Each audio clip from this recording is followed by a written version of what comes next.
Administración de Justicia. Y bueno, el día de hoy tenemos el placer de tener a tres grandes mujeres profesionales, ¿verdad? En esta mesa denominada Personas Privadas de Libertad por falta de cumplimiento del deber alimentario. Eh, la mesa va a estar moderada por la máster María Esther Benes Villalobos, que es jueza coordinadora del Juzgado contra la Violencia Doméstica de Heredia. Además es académica del posgrado de Administración de Justicia, de énfasis de familia.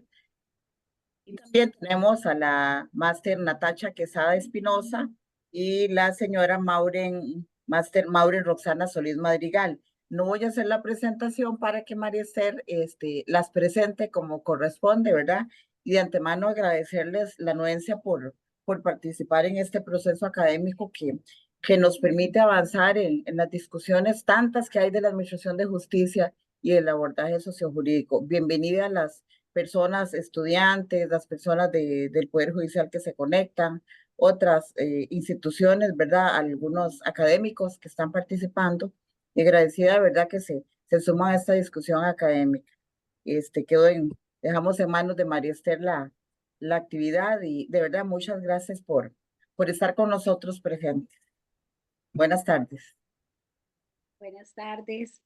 Muchísimas gracias por la invitación. Es para mí un honor presentar a dos profesionales de altísima estima y que dan un aporte muy significativo para la materia de familia desde dos ámbitos muy distintos. En primer lugar, me permito presentar a la máster Natacha Quesada Espinosa. Ella es asesora de despacho en el Ministerio de Seguridad Pública, directora de Recursos Humanos en K9 y GIG, consultora nacional e internacional, una instancia en Ecuador en particular, actividades ad honorem, presidenta de la Asociación de Desarrollo Comunal, coordinadora de salud ocupacional del CASI San Agustín, supervisora de proyectos universitarios en la carrera UCR-MIBE, apoyo en programa de radio 89.1 e invitada expositora de la Escuela Judicial del Poder Judicial,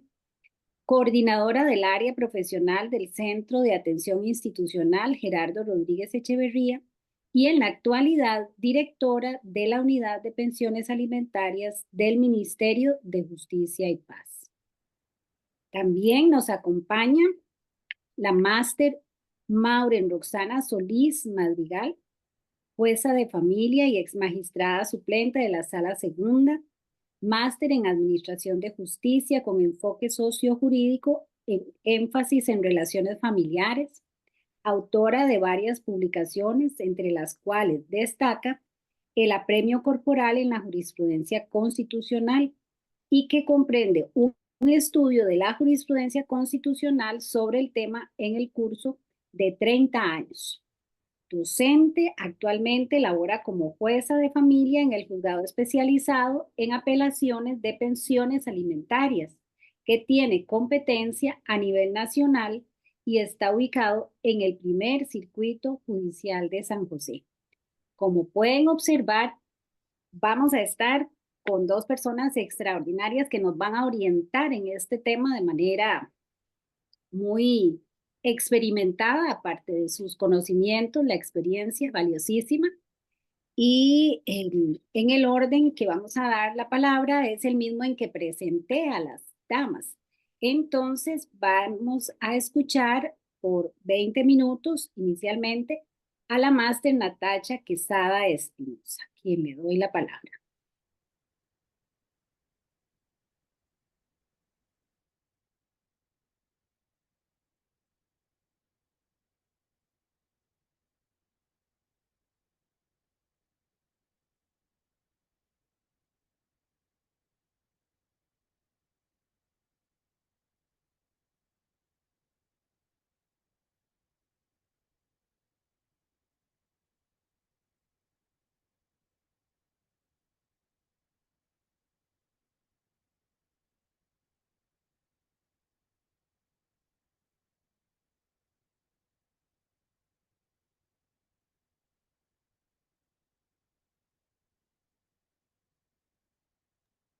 Creo que María Esther se desconectó y Natasha Sí, también estaba como que. María Esther sí es, yo creo que Natacha como que sí, Ah, sí, María Esther está ahí. Exacto. sí, es Natacha, creo que algo le pasó con,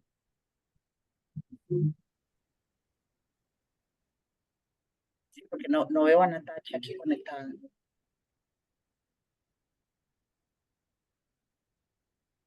No, sí está conectada, pero Sí, creo que no nos escucha. ¿Sí? no la veo a ella.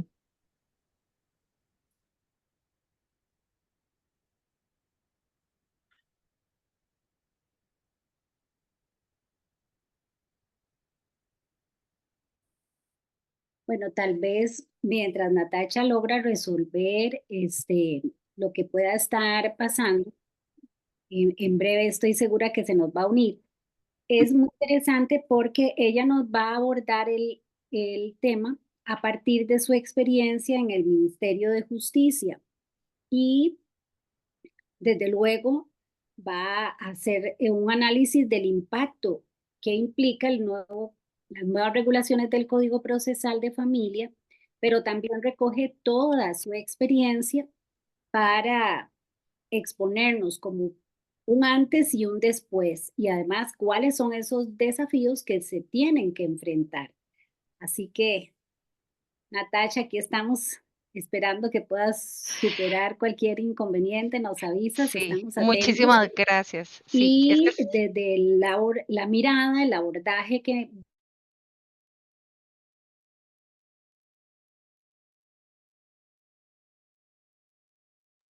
Algo pasó con María Esther.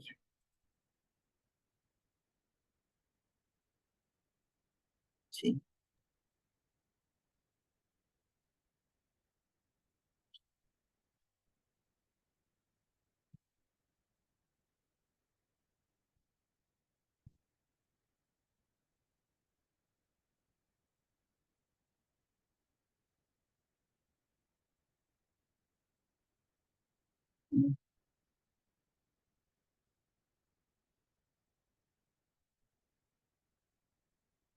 Natalia, perdón, se me ocurre que mientras María Esther ahora se nos conecta, ¿verdad?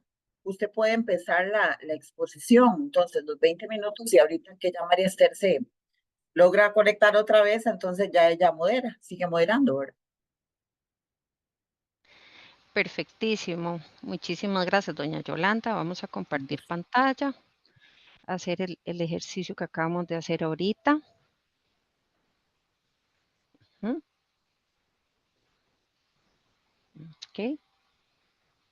Me indican, por favor, si ya pueden visualizar. Ahí Perfecto. la vemos. Perfectísimo. Bueno, muy buenas tardes a todos y a todas. Muchísimas gracias por la invitación. Básicamente, les voy a hacer un resumen de algunos aspectos importantes. Bueno, mi nombre es Natasha Quesada Espinosa para servirles. En este momento, pues, funjo como directora de la Unidad de Pensiones Alimentarias del Ministerio de Justicia y Paz. Y pues, bueno, lo que les tengo es una pinceladita de, de lo que tenemos nosotros por acá. Pues, básicamente, estamos regidos por la ley 7654, que entra a regir hasta el 23 de enero del 97. Bueno, las autoridades competentes son todas las autoridades, todos los juzgados de pensiones alimentarias de todo el país. Tenemos la competencia territorial es toda, alberga todos los juzgados. Tenemos población tanto masculina como femenina ubicadas en el Jorge Arturo Montero Castro. Esto es un centro de atención institucional. Acá tenemos la población masculina y en el Bill McCurling tienen un espacio para la población femenina y pues el grueso, digamos, es el nuestro, donde en este momento tenemos 200 personas con apremio corporal. Estamos regidos bajo un reglamento que es el 41.106, que entró en vigencia a partir del 4 de abril del 2018. Básicamente se hizo por la gran necesidad que se tenía de poder ordenar un poco todos los aspectos de, pues, de control, ingreso, egreso y pues toda la necesidad de los registros que se deben tener para efectuar principalmente los ingresos.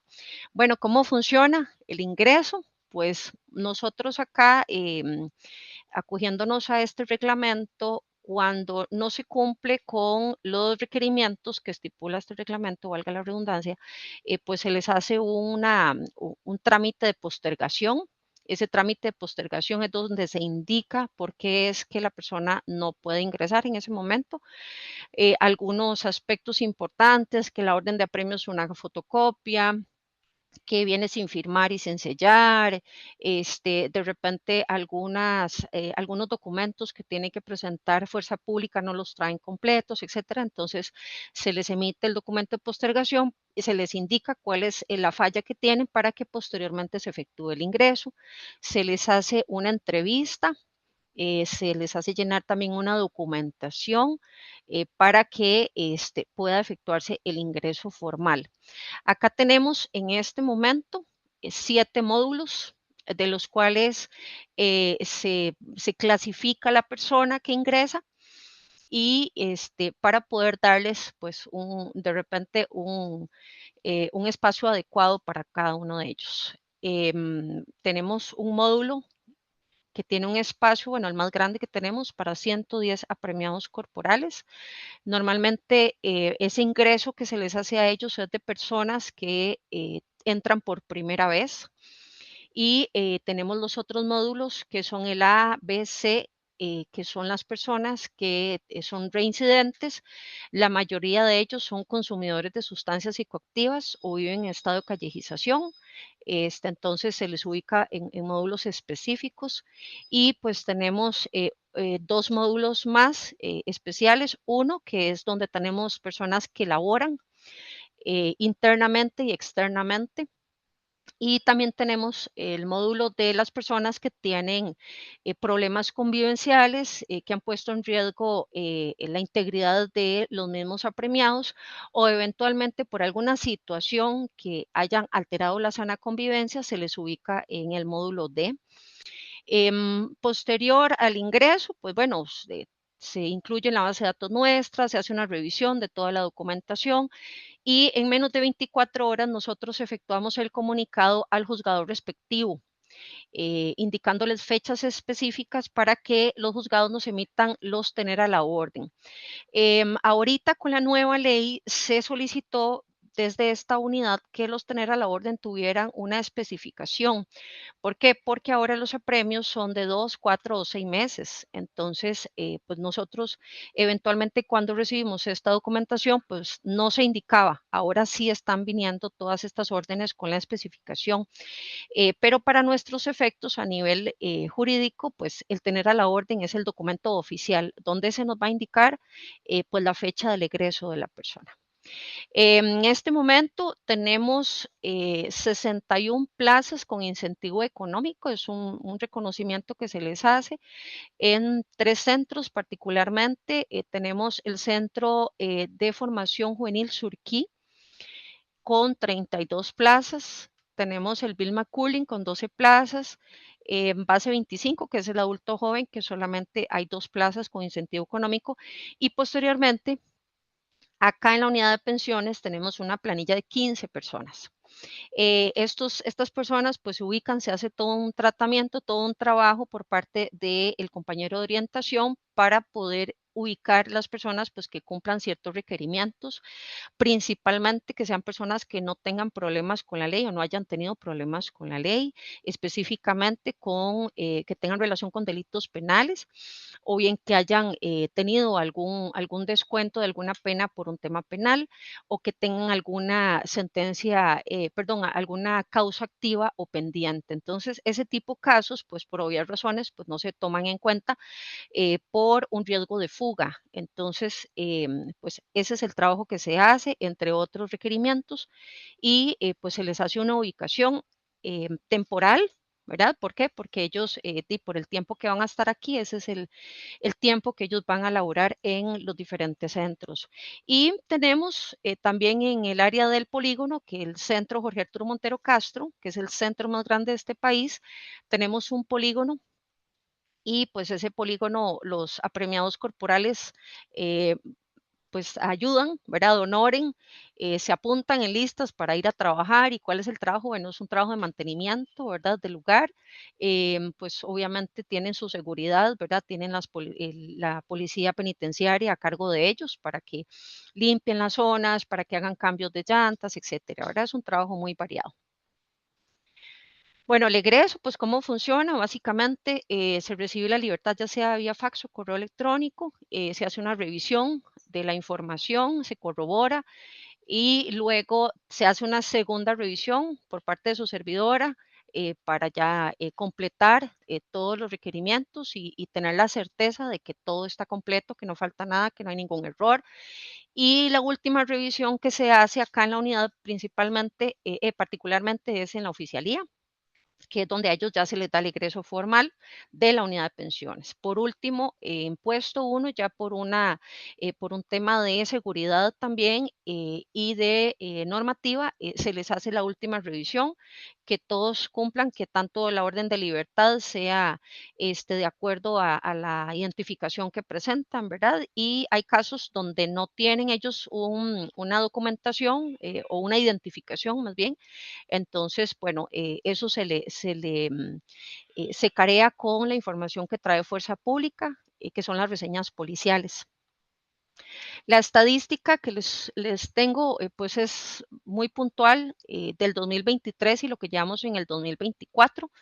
Tenemos en el 2023 2.242 ingresos y este año el cierre que les puntualizo es al 15 de octubre. Tenemos 1.564 ingresos. En los egresos, en el 2023 cerramos con 2.183 y hasta el momento llevamos 1.674. ¿Por qué la diferencia? Porque hay muchos casos que ingresan y cuando se les va a hacer todo el trámite que se hace al día siguiente, que la policía nos hace los trámites de ingreso al día siguiente, ya mucha gente se ha ido en libertad, ¿verdad? Entonces, nomás ingresan, no tienen ni 24 horas y se les aplica el egreso, ¿verdad? Pero ya el ingreso formal no entra, digamos, como usualmente se hace porque esa persona estuvo menos de 24 horas. Entonces, ahí la diferencia entre los ingresos y los egresos.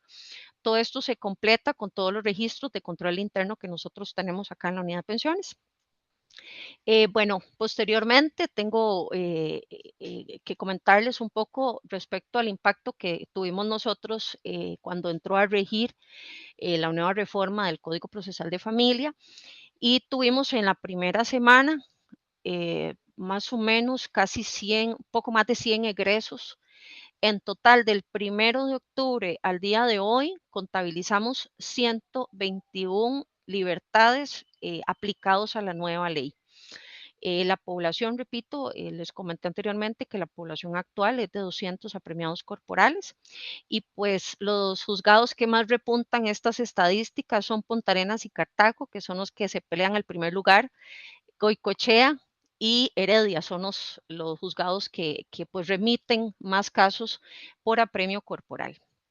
Ahora bien, respecto a este impacto que podría sufrir el sistema penitenciario, específicamente en el artículo 284, que se indica como una medida especial de apremio corporal, que aquí voy a enfocarme un poco más, se presentó en el primer semestre, creo que fue en mayo, si no me equivoco, el ministro presentó un anteproyecto para la eliminación de este artículo.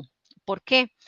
Porque resulta que el sistema penitenciario no tiene la capacidad tanto de infraestructura como de personal y otros para poder hacerle frente a esta situación. Entonces, ¿qué es lo que indica este artículo? Bueno, este artículo básicamente lo que nos abre paso es a una pernotación que en teoría se escucha muy bonito, pero en la realidad nuestra penitenciaria, pues evidentemente no se puede lograr. ¿Por qué no se puede lograr? Porque en Costa Rica existe un único espacio que es en el Jorge Arturo Montero Castro. No existen espacios físicos para albergar personas en los diferentes centros penales. Entonces, eso requeriría eventualmente que se construyan espacios en todos los centros penales para albergar a estas personas. Evidentemente, esto es un colapso. Podría eventualmente ser un colapso. ¿Por qué? Porque no contamos con presupuesto suficiente para hacerle frente. La carencia de espacios carcelarios ya de por sí la tenemos. Los centros penales, para nadie es un secreto que en muchas de las ocasiones sufrimos de hacinamiento. Entonces, he ahí la gran limitación que tenemos de estos espacios. Eventualmente, la limitación del recurso humano y técnico y policial. ¿Por qué? Porque para poder albergar una oficina en cada centro penal se requiere, pues obviamente, de policías, se requiere de personal técnico, secretarias, oficinistas, personas, abogados, personas que asuman el liderazgo de cada una de las unidades. Tenemos una gran limitación en el tema del transporte, lo que ocasionaría de repente que si una persona en la zona de Bribri se le aplique esta medida especial, cuánto dura una móvil, en este caso de fuerza pública, para trasladar a esa persona al centro Jorge Arturo Montero Castro, que es el único lugar que tiene espacio para albergar a los apremiados corporales. Bueno, normalmente duran 2 días para traer una persona desde esa zona o eventualmente las zonas rurales más alejadas. Entonces, pues obviamente se limita todo el proceso. Adicionalmente, si esta persona va a laborar, entonces si labora en Bribri, y va a pernoctar en la noche en el centro penitenciario, bueno, ¿a qué horas va a llegar aquí? ¿A qué hora se va a devolver para continuar con su labor, ¿verdad? Entonces, de repente hay cosas que sí limitan un poco, pues, el acceso a lo que indica este artículo. Posteriormente, dice, requiere equipo tecnológico para hacerle frente a todo este requerimiento.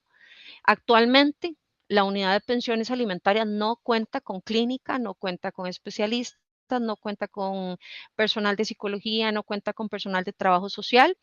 Entonces, dependemos del Centro Institucional Jorge Arturo Montero Castro, que pues acá sí hay una clínica que es del Jorge Arturo Montero. Entonces, parte de la dinámica que se trabaja es que en este espacio, pues bueno, nos dan 24 lugares para atender a la población apremiada corporal, y bueno, eso se va a distribuir en todo el centro penal, es decir, todos los ámbitos de reforma tienen única y exclusivamente 24 espacios por mes para atención. En diferentes fechas, por supuesto, también tienen el espacio de emergencias y pues en el caso de que requieran algún traslado, pues bueno, esto le correspondería a la jefatura policial de efectuar los traslados a los diferentes centros de salud. Los horarios, si eventualmente se hiciera este ingreso, esta pernotación, pues bueno, no tomaron en cuenta tampoco que los horarios para preparar los alimentos son de 12 horas acá internamente. Las personas que trabajan en cocinas, les puse un ejemplo por citar, son de 7 por 7. Ellos trabajan desde las 5 de la mañana a 5 de la tarde. Lo que implicaría que si una persona de estas se le aplica una medida especial, ¿en qué momento va a consumir los alimentos? Porque ya las cocinas están cerradas, ¿verdad? Entonces ahí se le estaríamos violando un derecho fundamental a estas personas, pero no tenemos los espacios en esos horarios de cocina para poder hacerle frente a una situación de estas. ¿Cuál es la mayor repercusión que tenemos? Pues por supuesto que es la seguridad institucional. Claro está que existe dentro de la normativa un horario. el horario para recibir apremiados corporales es de lunes a viernes de 8 a 4 de la tarde y los fines de semana de 2 de la tarde a 4 de la tarde. ¿Por qué? Por obvias razones, por un tema de seguridad institucional. Más adelante les voy a comentar, ya el juzgado de ejecución de la pena, inclusive la sala constitucional se pronunció al respecto y pues ya se indicaron inclusive los horarios para recibir personas de celdas. Entonces, de repente esto es un tema sumamente importante porque además estamos en el centro penal más grande de este país y por obvias razones el tema de seguridad es sumamente importante. Entonces es de repente bastante complejo este tema y pues la dificultad para hacerle frente a una pernotación es todavía más compleja. Muy bien, les muestro un poco del gasto que esto implica al Estado, el tener personas con apremio corporal. Básicamente en el 2020 per cápitamente tiene un gasto de unos $70, eso fue lo que se había indicado en aquel momento y para ese año se albergaron 2.294 personas, sin contar, por supuesto, acá no está incluido transporte, ¿verdad? Porque la comida se maneja por camiones para la distribución de todo el centro penal. Entonces aquí única exclusivamente se toma en cuenta la alimentación. En el 2020 hubo un gasto aproximado de casi 100 millones de colones. En el 2021, que fue menor la cantidad, casi 95 millones de colones. En el 2022, 113 millones. El año pasado, aproximadamente, fueron de casi 125 millones de pesos. Y lo que llevamos este año, se mantuvo el monto per cápita y el gasto que se tiene hasta este momento aproximado es de 77 millones. Todo esto lo pagamos nosotros, ¿verdad? Los costarricenses. Y pues bueno, es importante tomar o tener presente cuánto es lo que el Estado gasta por la manutención de las personas apremiadas corporales.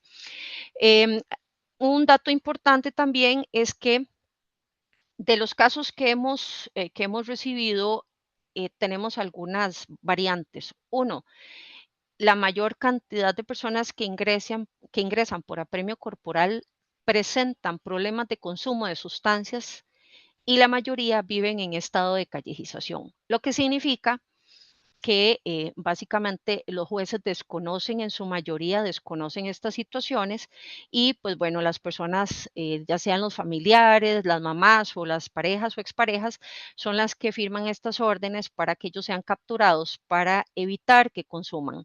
Entonces, pues tenemos un grueso importante acá en la unidad de pensiones para atender personas que tienen problemas de consumo y prácticamente el fin como tal, que es el apremio corporal por no pago de pensión alimentaria, no aplica en estos casos, ¿verdad? Hemos tenido pues esa experiencia. También hemos tenido experiencias un poco más complejas de personas que han venido acá a esconderse de la policía porque están involucrados en algunas acciones criminales, pertenecen inclusive a organizaciones criminales. Hemos tenido acá muchachos que ellos mismos se denominan como sicarios, también personas que han efectuado robos agravados y bueno, utilizan esta mampara para que los familiares o las parejas o exparejas les firmen para ellos venir acá y poderse ocultar de la ley, ¿verdad? Y entonces esos son algunos panoramas, algunas experiencias, perdón, que hemos tenido y que, bueno, se suman a estos números y a estos gastos. Y por último, el otro ejemplo son personas que tienen problemas mentales y las familias, pues bueno, les firman para que estén acá porque carecen de seguro social y no tienen acceso a los medicamentos. Entonces, la única manera y la única forma de poder tener acceso a la salud y a esos medicamentos es pues tenerlos acá. Entonces, sí hemos tenido casos, muy pocos, pero sí significan para el Estado un gasto bastante importante. Bueno, básicamente en este artículo pues no se contempla el costo del espacio Y pues acá les tenemos una proyección. Esto se presentó en el anteproyecto ya identificado. Costo básicamente única y exclusivamente del ingreso y de un espacio para aproximadamente unas 100 a 120 personas. ¿Cuál es el problema y qué fue lo que no se contempló en este artículo? Bueno, que necesitamos de infraestructura, eso implica cocinas, áreas administrativas, dormitorios para el cuerpo policial, implementos de mantenimiento a nivel general, puestos de ingreso de la policía penitenciaria. No se planificó tampoco que este proceso, todos estos proyectos tienen que tener una planificación, un diseño y un permiso en el plan. No se contempla tampoco que tienen que estar incorporados los servicios públicos básicos, la telefonía fija, entre otros más que son sumamente importantes para todo el trabajo que se debe desarrollar. Tampoco se contempló, como lo indiqué anteriormente, que estamos en un centro penal, estamos dentro del centro penal más grande de este país y tanto la sala como los juzgados de ejecución de la pena se han pronunciado respecto a los ingresos, repito, por un tema de seguridad institucional y el riesgo que esto implica, no solo para los que están adentro, sino también para las personas que ingresan o que están en las afueras del centro. Evidentemente, esto va a generar una necesidad de personal policial para la atención de los ingresos y de los egresos, que son básicamente en este momento con la población que tenemos policial, hay una recarga de trabajo bastante significativa. Y pues bueno, básicamente eso es lo que les puedo yo comentar a grosso modo de cómo funciona, cuál es nuestra realidad, a qué nos estamos enfrentando y pues bueno, qué es lo que viene, ¿verdad? Porque en este momento pues estamos valorando posibilidades de cómo vamos a enfrentar esta situación si eventualmente se dicta una medida especial. De mi parte, ese sería el aporte. Muchísimas gracias, Natacha. Información valiosísima que luego de escuchar a la máster Maureen Solís, vamos a poder discutir en la fase de preguntas. De momento, agradecerle muchísimo. Hasta yo estoy aquí haciendo algunas anotaciones pertinentes porque realmente esa realidad que usted nos expone desde la mirada experta que pueden dar ustedes que están dentro del sistema y que nos hace una lectura prácticamente que del ADN, de lo que implica la vivencia del apremio corporal, sin duda alguna nos llena de muchas expectativas y de muchas incógnitas que deben resolverse a nivel país. Entonces, muchísimas gracias. Por favor, nos sigue acompañando y luego de escuchar a doña Maureen, la volvemos a tomar en cuenta para las preguntas o comentarios que nos compartan en el chat. Gracias. Tiene la palabra y Maureen. Muchas Bueno, gracias. muchas gracias por la invitación y en realidad me siento muy complacida, muy agradecida con la vida de que este tema sea explorado, ¿verdad? Realmente es muy importante que conozcamos el día a día de las personas apremiadas y de las personas que custodian, ¿verdad? A esta población. Vamos a ver si logro. Aquí era que lo que tenía que hacer era. Vamos a ver. Tenemos que irnos arriba Ajá, sí, vamos a ver arriba. en presentación con diapositivas. Ahí está. Fíjese a ver si ahí. O abajo, intentamos también con el Ahí. menos. Ahí. No, yo creo que, vamos a ver. Ahora sí, genial. Ya Ahora sí, observamos. perfecto. Bueno, muy bien. Como les decía, muchas gracias por la invitación y definitivamente el día a día del apremio corporal, ¿verdad? Es fundamental para comprender ahora esta parte jurídica y cuestionar este tema, verlo con otros ojos, ¿verdad? Que es lo que me ha motivado a mí a estudiar el tema y bueno, muchísimas gracias por su interés en esta materia. Y a las personas que están cursando la maestría, pues primero que todo las felicito y disfruten la vivencia porque definitivamente permite ver el mundo con otros ojos, ¿verdad? Los conocimientos que se adquieren en esa maestría. Bueno, voy a empezar por el principio. Yo voy a intentar acá exponer, no me atrevo a decir que son reglas, sino al menos 32 guías para una comprensión del apremio corporal tanto de la normativa que actualmente tenemos como de la normativa que tuvimos. Porque, para empezar, no es cierto, ¿verdad?, que todo lo que avanzamos y todo lo que la Sala Constitucional ha resuelto sobre el premio corporal quedó superado. Esa es la primera idea que yo les quiero exponer el día de hoy y voy a explicar por qué. A continuación, entonces, voy a exponer 32 guías. No se preocupen por las filminas, quedan a disposición de la maestría para que las distribuya quien las necesite, quien crea que le puedan servir. Nada más quisiera que nos concentráramos muy especialmente en cómo nutrimos la normativa actual con todos los avances que hemos tenido durante tantos años de existencia del apremio corporal en nuestro ordenamiento jurídico. Para empezar, la naturaleza jurídica es vital comprenderla. El apremio corporal no es para lesionar la dignidad de ninguna persona. No es una sanción y tampoco es un castigo. No es una pena, sin embargo, se ejecuta en el sistema carcelario. Esto ya nos da un indicador de que llamarlo apremio corporal no lo libra de todas las situaciones adversas que viven las personas privadas de libertad. Creo que se ha confundido la idea, ¿verdad? O creemos que porque se llama premio ya no se le comunican todas las adversidades del sistema carcelario, y no es así.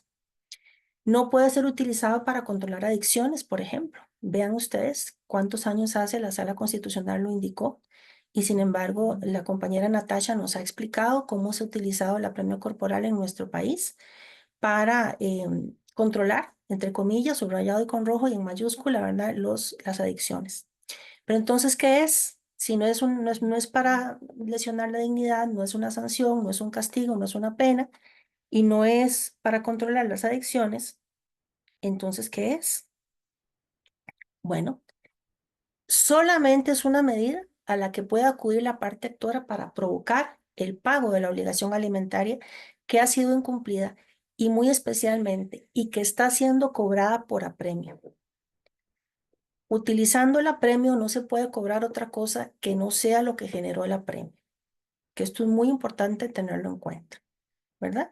Porque nuestra Constitución política no permite cobrar con apremio corporal deudas. Solamente permite el apremio corporal por las cuotas que generaron apremio, nada más. Y la parte acreedora puede, no es que debe, puede solicitar el apremio corporal. Y digo puede porque nunca ha sido una obligación. Es decir, a mí nadie me obliga, se me perdió la presentación, ¿verdad? Se fue. No, aquí la estamos viendo Ahí la están nosotros. viendo, qué vacilón, yo no. Yo no la estoy viendo, vamos a ver qué pasó. Ahí está, listo. Ay, otra vez, ¿qué es eso tan extraño? Se va y regresa. Bueno, ahora sí. Bueno, ustedes sí la ven, que es lo Sí, importante. sí, aquí la estamos viendo. Ajá. Bueno, entonces, resulta que, como les decía, no es posible bajo ninguna consideración, ¿verdad?, obligar a una persona a premiar. Es decir, yo no le puedo decir a una persona, tiene obligatoriamente que meter a la cárcel al padre de sus hijos. Eso no es cierto, ¿verdad? Eso no es cierto. A nadie se le puede obligar a hacer eso. Si lo quiere hacer, perfecto. Si no lo quiere hacer, eso no es una obligación. Por ejemplo, nunca ha sido una obligación el apremio corporal para después poder ejecutar patrimonialmente la obligación, ¿verdad?, con un embargo y demás. Nunca ha sido así. Y muchas personas juzgadoras les han dicho a las personas acreedoras que tienen que primero apremiar, y eso no es cierto.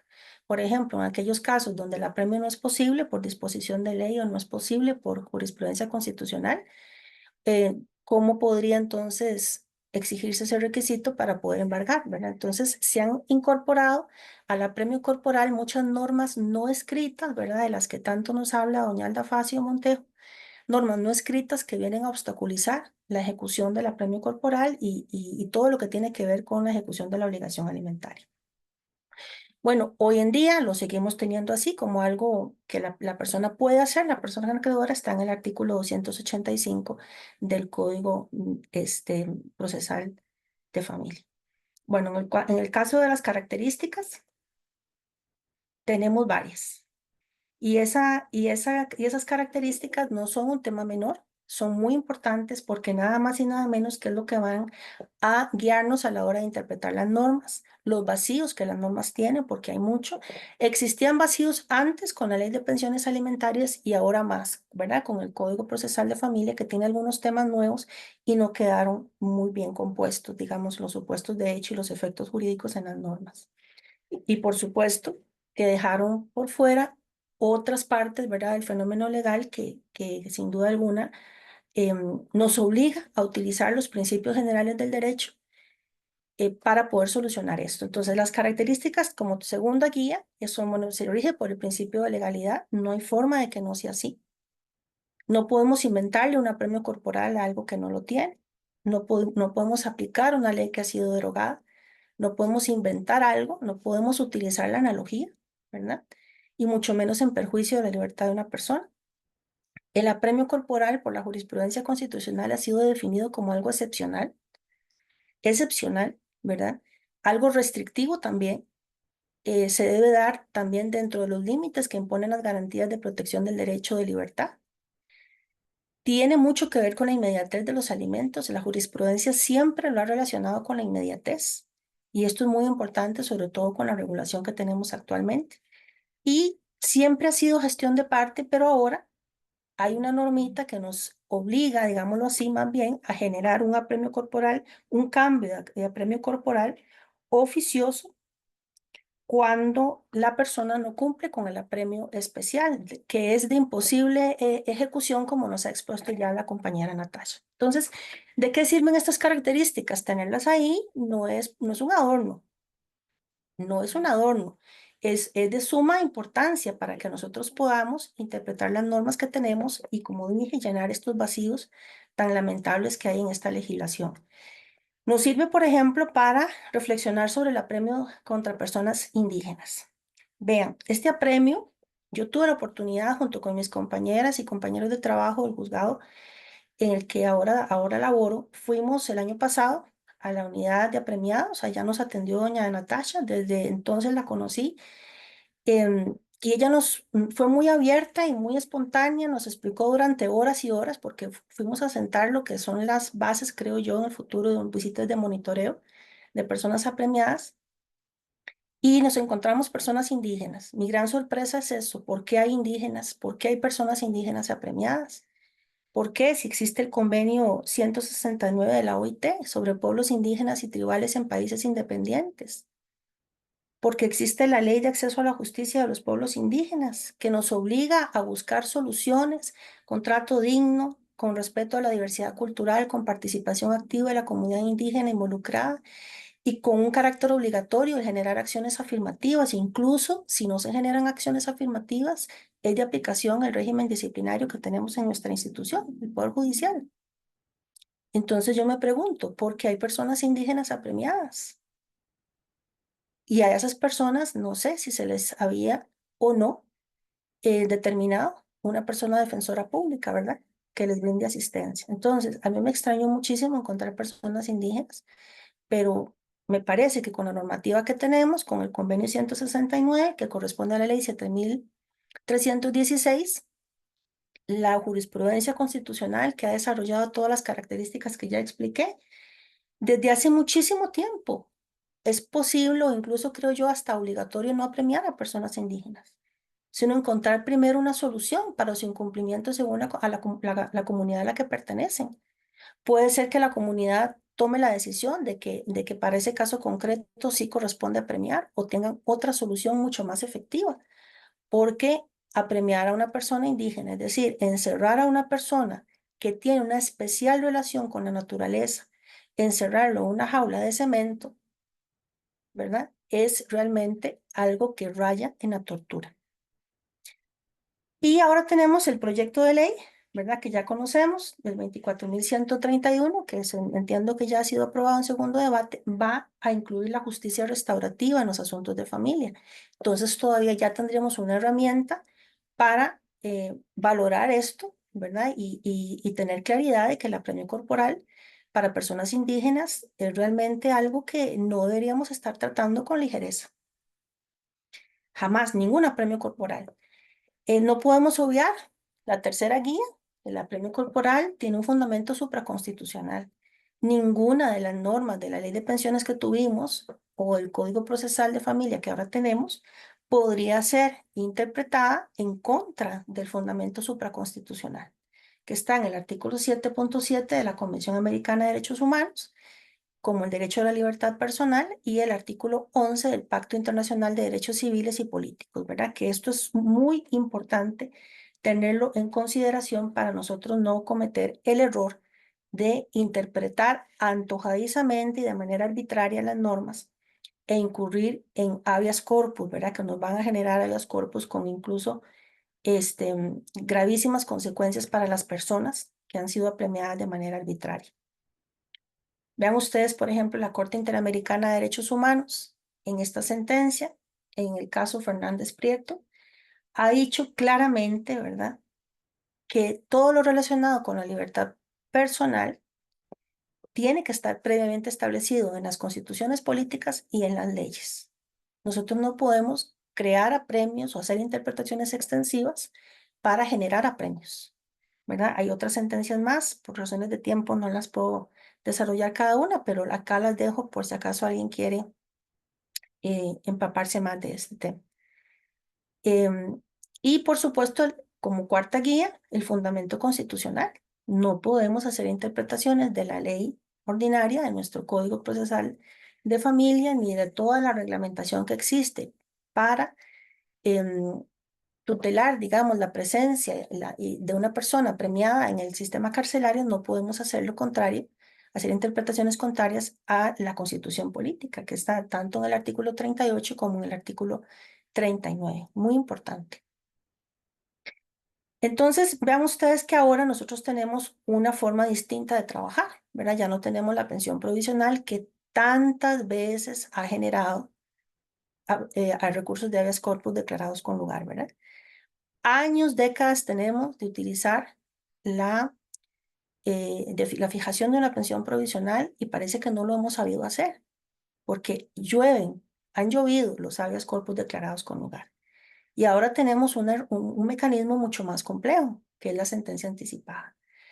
Esta sentencia anticipada que nos invita a atender la demanda, revisar sus presupuestos de admisibilidad y entonces intentar una conciliación, y si no funciona la conciliación, pues entonces se dicta la sentencia anticipada.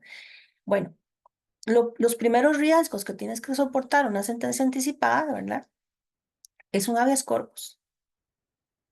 ¿Verdad? Si creemos que contra la sentencia anticipada no cabe un habeas corpus, pues yo creo que estamos mal y que, ¿verdad?, que lo diga la Sala Constitucional si no cabe.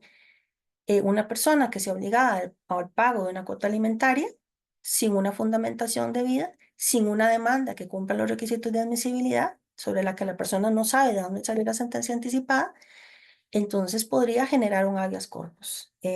Yo no me explicaría cómo podría soportar un habeas corpus una sentencia anticipada basada en una demanda que no cumple con los requisitos mínimos y que invisibilice, ¿verdad?, el carácter solidario de la obligación alimentaria. Es decir, una demanda que no cumpla al menos con los requisitos que podrían entenderse derivados del artículo 6, 215, 232 o 224 y 229, si ahora sale esta ley, ¿verdad?, que ya está en el Ejecutivo para reformar el Código. El artículo 258 y 267 del Código Procesal de Familia, así como las normas de fondo que serían 34, 35, 166, 169, 173, inciso 5 e inciso 1, y el 248 del Código de Familia. Entonces, lo primero que tiene que tener una demanda es el cumplimiento de requisitos de admisibilidad para que entonces la sentencia anticipada sea una sentencia fundada, que sea comprensible, que la persona pueda comprender por qué se le está imponiendo una cuota y no otra, y pueda soportar un habeas corpus. El segundo riesgo que corre la sentencia anticipada es la oposición en sí, que sabemos los requisitos que establece el código, no de manera tan clara, pero bueno, sí sabemos que debe ser fundada. También el riesgo de la sentencia de oposición, que tiene que ser una sentencia total y absolutamente fundada.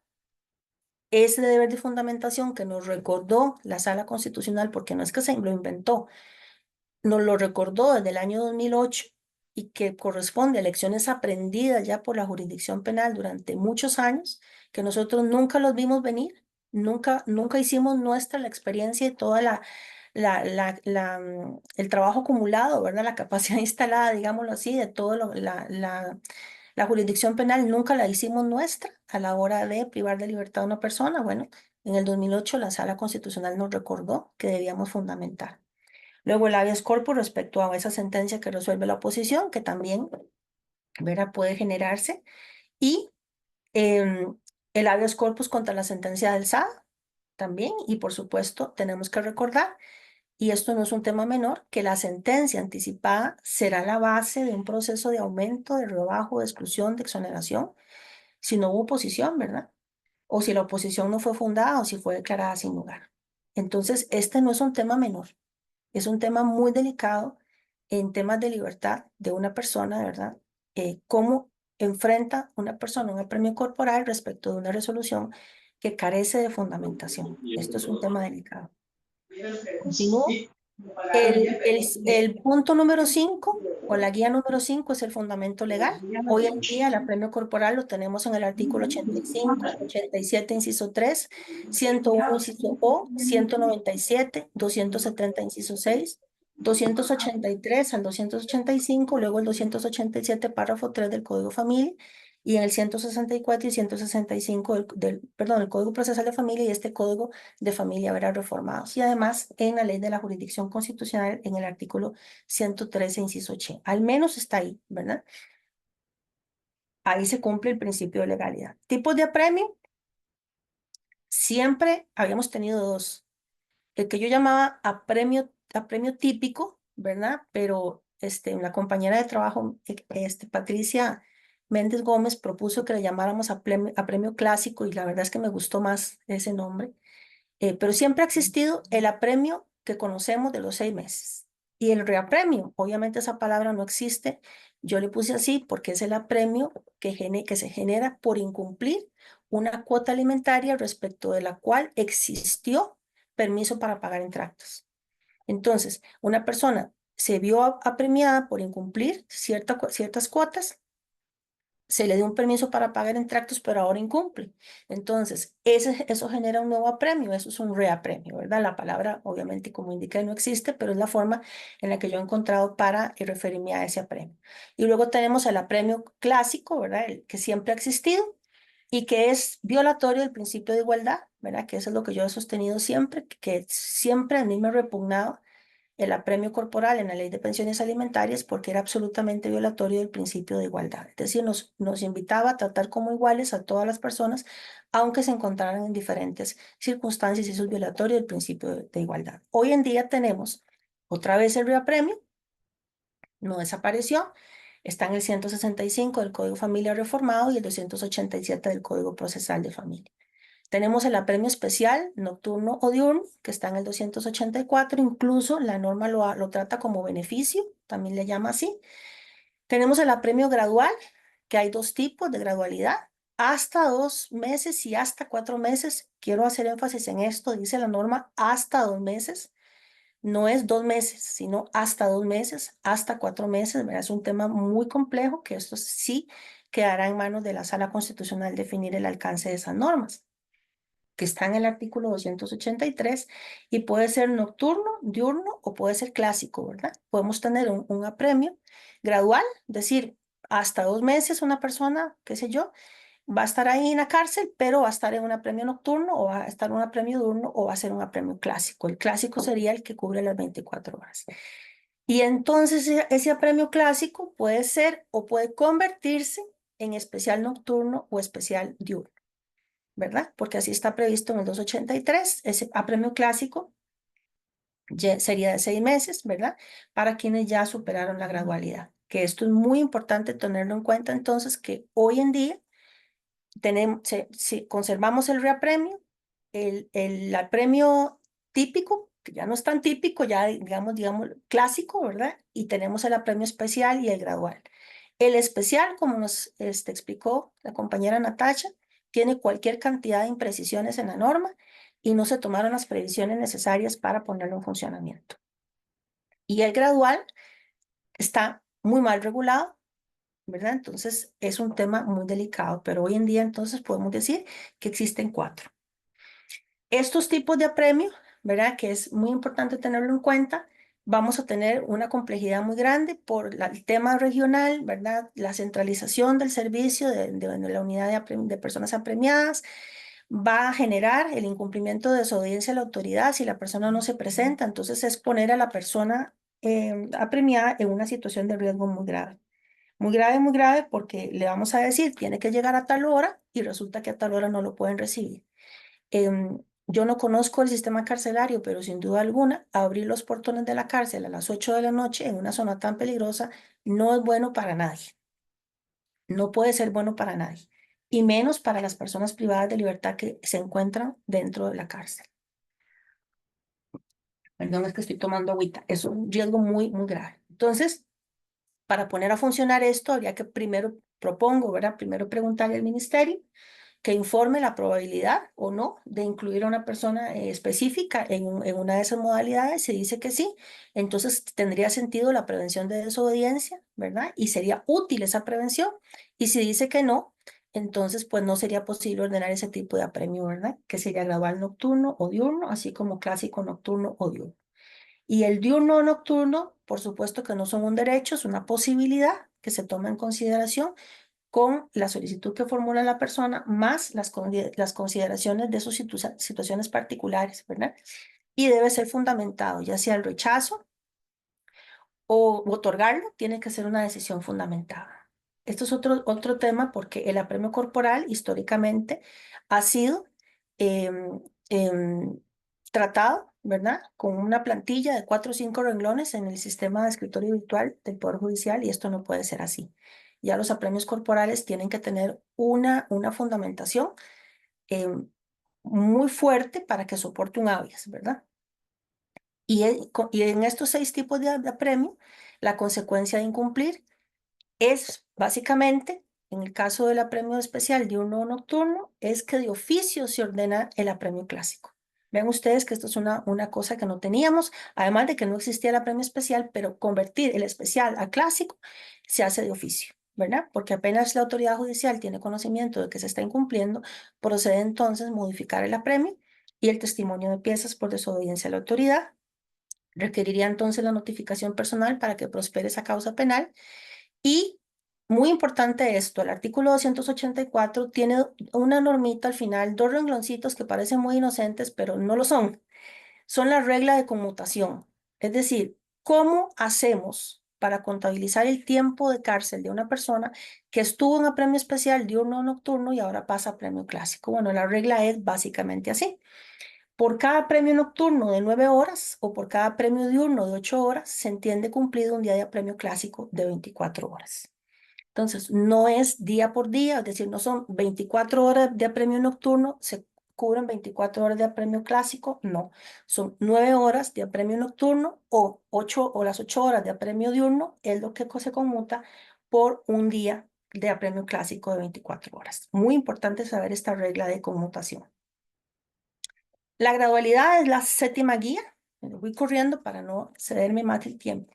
La gradualidad es la 7ª guía, ¿verdad? Que es muy importante porque vean que esta norma, que nos habla de gradualidad, en 3 oportunidades nos dice primera orden, segunda orden, tercera orden. Nunca nos habla de apremio ejecutado. Nos habla de apremio ordenado, ¿verdad? Apremio ordenado. ¿Por qué es apremio ordenado y no ejecutado? Porque la finalidad de la norma no es generar una práctica de evasión del apremio. Sería muy fácil que un obligado alimentario simplemente para mantenerse en la primera gradualidad se esconda todo el tiempo hasta debajo del mar y las conchas, como dicen, para que nunca lo capturen, entonces nunca pasa a la segunda gradualidad. No. Ahí tenemos que utilizar la regla que siempre ha existido y que el Código Procesal de Familia ahora también tiene, y es que las normas se interpretan a favor de las personas beneficiarias, es decir, a favor de la ejecución de la obligación alimentaria. En este caso, entonces, con solo ordenar el apremio es suficiente para que la persona entre en gradualidad. La finalidad, insisto, de la norma no es fomentar la evasión del apremio, ¿verdad? Ni de la obligación alimentaria. ¿Cuál es la finalidad de la norma? No tratar como iguales a quienes no están en igualdad de condiciones. Siempre hemos tenido ese grave problema, que a las personas que tienen por práctica generalizada, incumplir la obligación se les trata igual como aquella persona que tuvo una situación adversa en un momento determinado y no pudo pagar. Entonces, la persona irresponsable la tratamos igual que la persona que siempre ha sido responsable y eso no puede ser. Entonces, la gradualidad lo que apoya es garantizar el principio de igualdad. Tenemos que aplicar el interés de las personas beneficiarias, que en el caso de niñez está también en el artículo 9, y en general lo tenemos en el artículo 258 del Código Procesal de Familia. Y recordemos que el apremio no debe perder nunca su finalidad. ¿Cuál es su finalidad? Es provocar el pago de lo que está siendo cobrado por apremio. No hay otra finalidad. Entonces, interpretar que la gradualidad se refiere al apremio ejecutado, básicamente lo que se convertiría esto es una fórmula ideal para nunca ser apremiado o apremiada y entonces nunca pasa de gradualidad.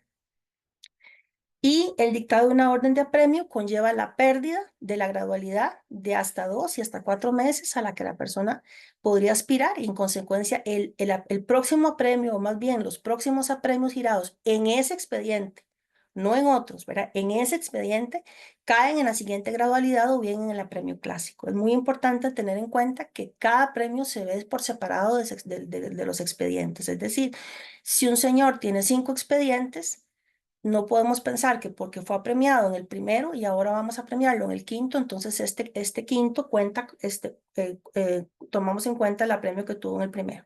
No, la historia de apremios de la persona se mide en cada expediente.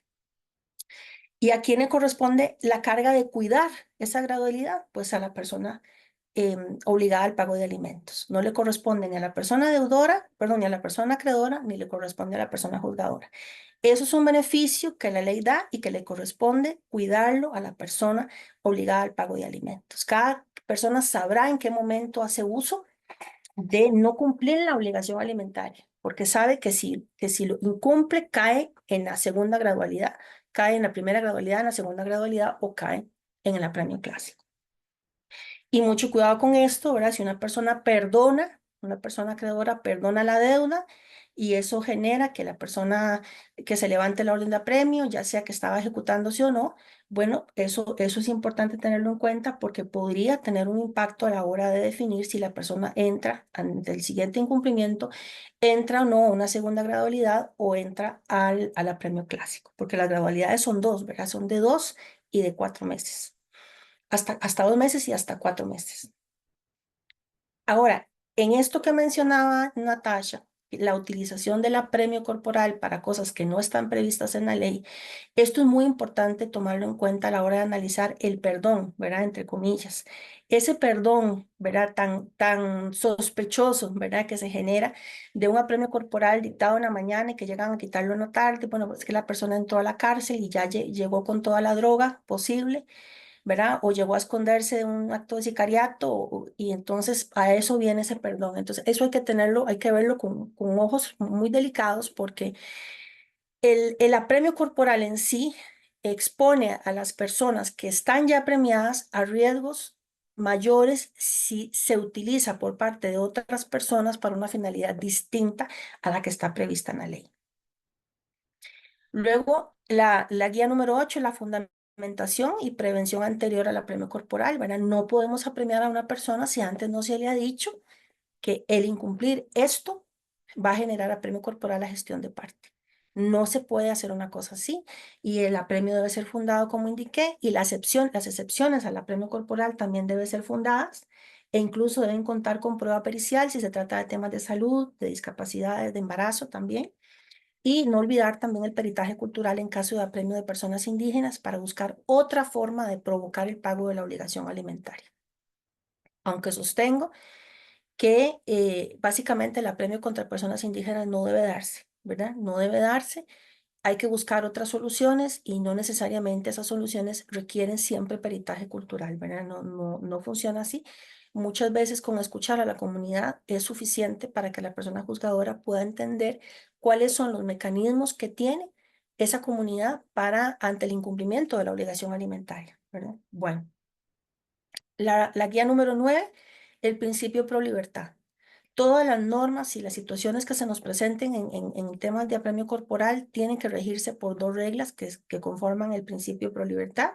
No caben interpretaciones restrictivas para mermar la libertad y las interpretaciones deben ser extensivas para favorecer la libertad. Así es y así ha sido siempre.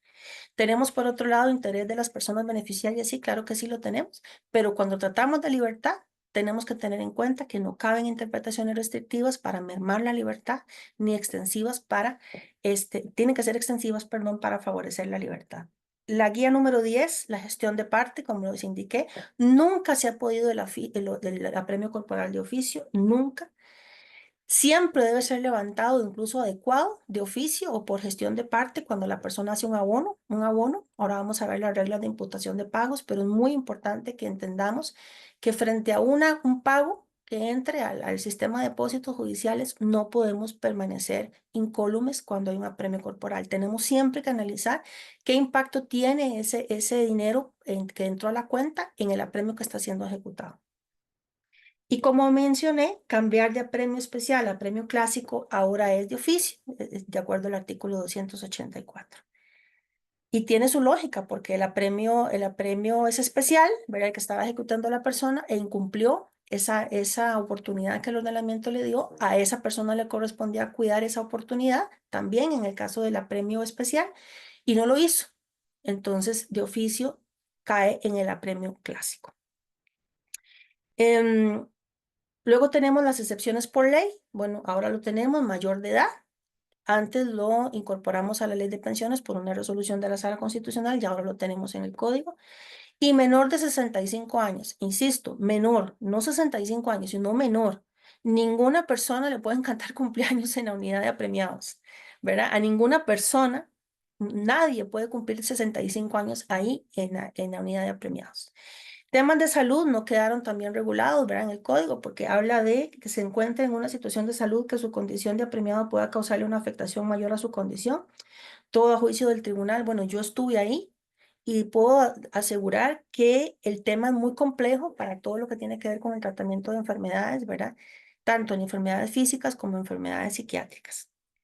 Ya la compañera Natasha nos explicó bastante sobre las carencias que hay en el sistema carcelario con respecto a las personas apremiadas, y esta normita, el 283 del Código Procesal de Familia, tenemos que nutrirlas con el artículo 6 y 7 de ese código también para poder analizar el tema de la vulnerabilidad y por supuesto también hacer uso de las reglas de Brasil.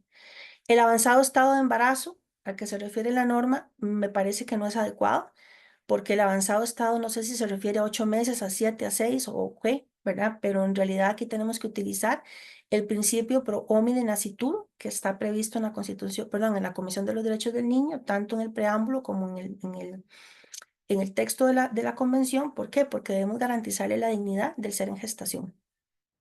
No es cierto que de un embarazo únicamente interese que no se produzca un aborto. De un embarazo interesa la salud mental, la salud física de la mujer y también interesa la salud mental y física del ser en gestación. Y sobre todo que está en un proceso muy vulnerable, que es el proceso en el que se está formando ese ser humano y esa ser humana. Entonces, es muy importante tener esto en cuenta y, bueno, cuestionarnos muchísimo más cuando vemos el apremio de personas indígenas y lo enfocamos además en una mujer indígena premiada, es todavía más grave. ¿Por qué? Porque la atención de un embarazo y de un parto en una mujer indígena reúne condiciones muchísimo más de mayor tutela para no afectar su pudor y especialmente sus costumbres. Y el caso, por ejemplo, de una mujer con discapacidad premiada, ¿verdad? Que se encuentra embarazada, no sé, tendríamos que dar todavía un razonamiento mucho más amplio a esas excepciones. La guía número 12, excepciones por jurisprudencia constitucional. Con la ley de pensiones alimentarias sabemos que la sala había introducido, declarado con lugar, perdón, habeas corpus por temas de salud, a veces impreciso, a veces sí, a veces no, por discapacidad, a veces sí, a veces no, ¿verdad? Entonces es un tema importante de analizar. Por minoría de edad, por el voto de la Sala Constitucional, sin excepción, las personas menores de edad no. El embarazo no tan bien tratado, no tan bien desarrollado como me hubiera gustado. ¿Por qué? Porque el embarazo, insisto, las mujeres no somos incubadoras, ¿verdad? Como para creer que lo único que interese o lo único que amenaza un embarazo sea un aborto. y muchas de las sentencias de la sala que he visto sobre ese tema, básicamente es así. No hay amenaza de aborto, sí puede estar apremiada y el tema no va por ahí. Es muchísimo más complejo que eso. Y por supuesto, analizar el principio de igualdad. No toda persona puede soportar un apremio corporal, ¿verdad? No visualicemos, por ejemplo, las enfermedades o las discapacidades como si fuera una única enfermedad, una única discapacidad, o porque una persona padece de ataques de ansiedad y sí logra llevar adelante su vida cotidiana, entonces una persona premiada que tiene ataques de ansiedad también lo va a lograr. No podemos generalizar. El principio de igualdad entonces es fundamental, se encuentra, sería la guía número 13, está implícito en el artículo 283 y 284. Ya no es drástico el apremio, pero insisto en que quedó muy mal regulado y la orden de apremio, insisto una y otra vez en que debe ser fundamentada. Luego el artículo, perdón, la guía número 14 sería el principio de equilibrio procesal. Este principio está regulado en muchas normas del Código Procesal de Familia, ¿verdad? Y sigue vigente porque la Sala Constitucional en muchos votos lo ha desarrollado. Lo que pasa es que hay que tener cuidado porque este principio de equilibrio procesal, la Sala Constitucional lo ha desarrollado primordialmente cuando ha analizado la obligación de reiterar el apremio corporal y que, como vamos a explicar ahora más adelante, ya no existe esa obligación. Fue suprimida en el Código Procesal de Familia, lo cual me alegra muchísimo, porque esa reiteración a la que se le sometía a una mujer, principalmente una mujer, porque más o menos el 85% de las personas actoras en los procesos de alimentos son mujeres, básicamente se convierte casi que en una limosna, ¿verdad? Ir mes a mes, no tiene dinero para nada porque la persona no ha pagado, no ha cumplido la obligación alimentaria y sin embargo tiene que gastar pasajes y demás para llegar a un juzgado, hacer fila. Le es muy difícil conseguir trabajo, si lo consigue pedir permiso para poder tramitar órdenes de apremio y demás, llevar a la policía y todo esto. Entonces, a mí me alegra mucho que haya sido eliminado ese requisito de reiteración, pero, ¿verdad? Pero, por supuesto, hay que analizar todo esto de acuerdo al principio de equilibrio procesal. Le corresponderá a la Sala Constitucional en su momento determinar si esa eliminación de reiteración em, eh, se acomoda, se ajusta al derecho de la Constitución o no, y en cuyo caso entonces, ¿qué deberíamos entender ahora por reiteración? Puesto que el apremio corporal ya no se pide mes a mes. Y la guía número 15, el principio de proporcionalidad y razonabilidad, siempre han estado. Esos principios siempre nos han acompañado y nos seguirán acompañando siempre. Son principios generales del derecho, siempre se deben entender implícitos en las normas. Nunca ha sido posible ordenar apremios corporales por cantidades ínfimas y sin embargo hemos visto noticias en los medios de comunicación de apremios corporales por cantidades ridículas, ¿verdad? Bueno, eso nunca ha sido posible y ahora menos con la regulación que tenemos en el artículo 6 y 7 del Código Procesal de Familia. Recordemos la naturaleza jurídica y sus características, ¿verdad? En cuanto al apremio, es excepcional. Entonces, por que dé a una persona 50 céntimos, por poner un ejemplo, jamás vamos a someterla a todo esto que ya nos refirió, nos narró de manera muy objetiva la compañera Natasha. No pueden entonces ser girados a premios existiendo retenciones no efectivas sin prevenir primero a la persona deudora que se ponga al día, con apercibimiento de apremio, ¿verdad? Y además el apercibimiento de caer en la gradualidad, que sí, si es que la persona ya ha incumplido anteriormente. Entonces, ese plazo, esa práctica que teníamos a raíz obligatoria, ¿verdad? A raíz de las decisiones de la Sala Constitucional, ya ahora quedó plasmada en los artículos 282, 270, inciso 8, 283, párrafo 5 y 267 del Código Procesal de Familia. Los mínimos, que sería la guía número 16, el apremio durará ordenado en ejecución lo que tarde la persona deudora en pagar, según el plazo del apremio. Básicamente así es, ¿verdad? Lo que tarde en cumplir 65 años, salvo que plazo de apremio se cumpla primero o la persona obtenga la salida por temas de enfermedad. Lo que tarde en ser acogida una solicitud de pago en tractos o lo que tarde en autorizarse la salida por situación de enfermedad, de embarazo, ¿verdad? Eso es básicamente los mínimos a los que las personas se vería expuesta.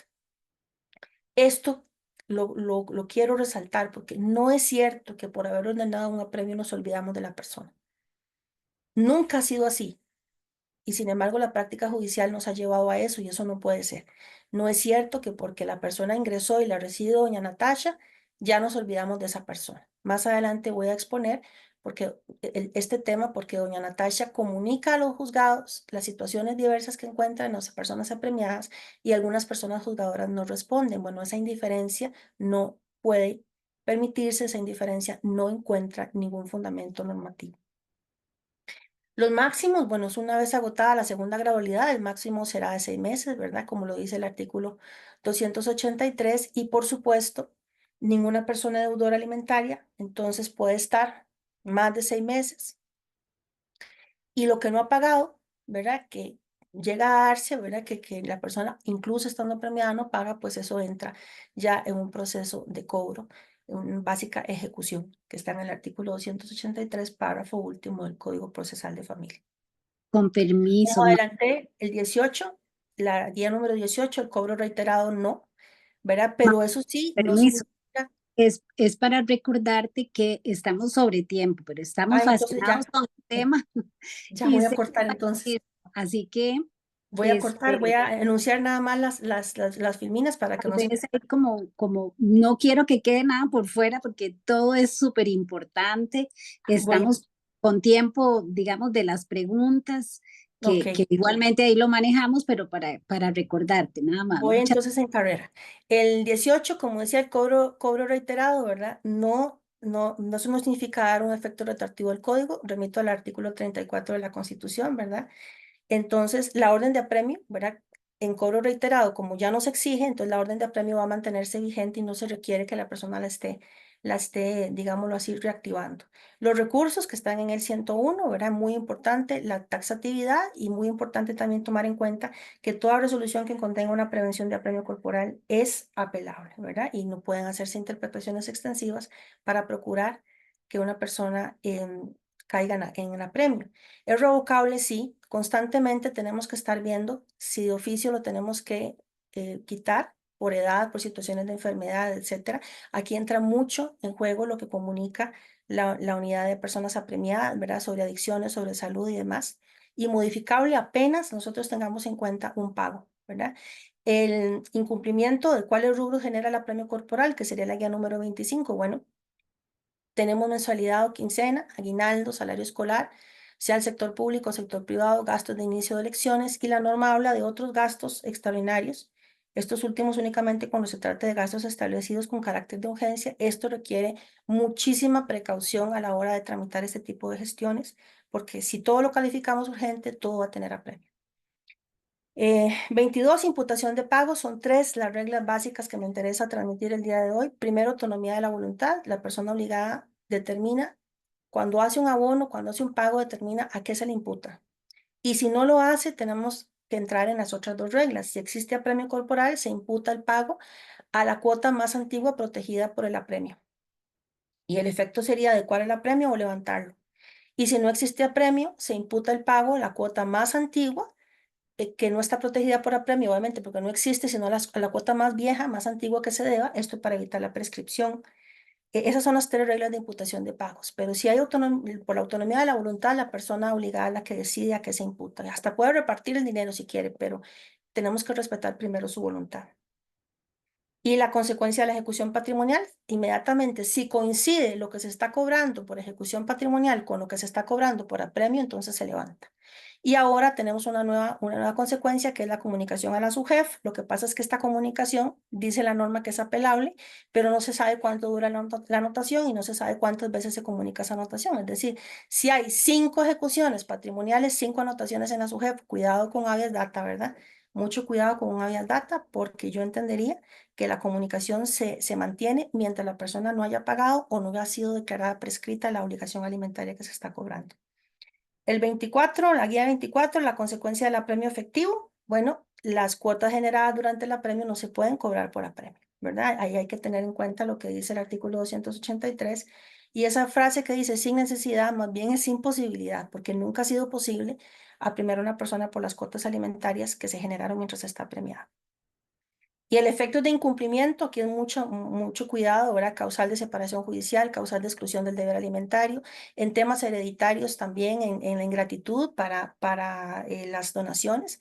Delito de incumplimiento del deber alimentario, incumplimiento agravado. La pérdida de la responsabilidad parental, aquí está desbordado lo que el Código Procesal de Familia reguló, está desbordado. ¿Por qué? Porque regula la pérdida de la responsabilidad parental en el artículo 158 bis por no cumplir el derecho con el tema alimentario, y a su vez en el 159 regula la suspensión de la responsabilidad parental por el incumplimiento de deberes de familia. Entonces pareciera que hay una antinomia, ¿verdad? Dos sanciones, una de menor gravedad por los mismos hechos. Voy rapidito.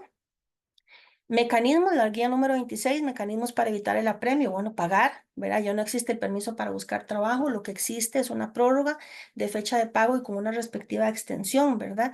Quedó regulado en el epígrafe de la norma y quedó regulado como una cuestión que tiene apelación, pero el contenido no hay un permiso para buscar trabajo, demostrar temas de salud, de embarazo, si es una persona indígena. La retención efectiva es muy importante, ¿verdad? Porque si a una persona se le ha hecho una retención efectiva, por supuesto que no se puede premiar. Prevención cumplida sin retención no es efectiva, es muy importante también, y siempre ha sido aceptado el pago mediante prosubrogación, el pago clásico, ¿verdad? Que hace una persona cuando manda a un tercero a pagar cuando ya está montado en la patrulla. Y mecanismos, la guía número 27, mecanismos para levantar el apremio, pagar, el permiso para pagar en tractos, el apremio patrimonial, ¿verdad? Como dije, si hay coincidencia en lo que se está cobrando por apremio patrimonial y por apremio corporal. Autorización de la parte acreedora, estado de salud o bien embarazo y apremio utilizado con otros fines. Hay que tener mucho cuidado, que esto es lo que mencionaba doña Natasha, ¿verdad? En el tema de apremios para fines que son distintos a lo que la ley prevé. Poder especialísimo no se requiere. Esta es la guía número 28, no porque la obligación alimentaria sea de carácter personalísimo, el poder tiene que ser especialísimo. Eso ya ha sido definido ampliamente por la Sala Constitucional, y el Código Procesal de Familia es muy claro al decir cuándo se requiere poder especialísimo, ¿verdad? Y para esto no.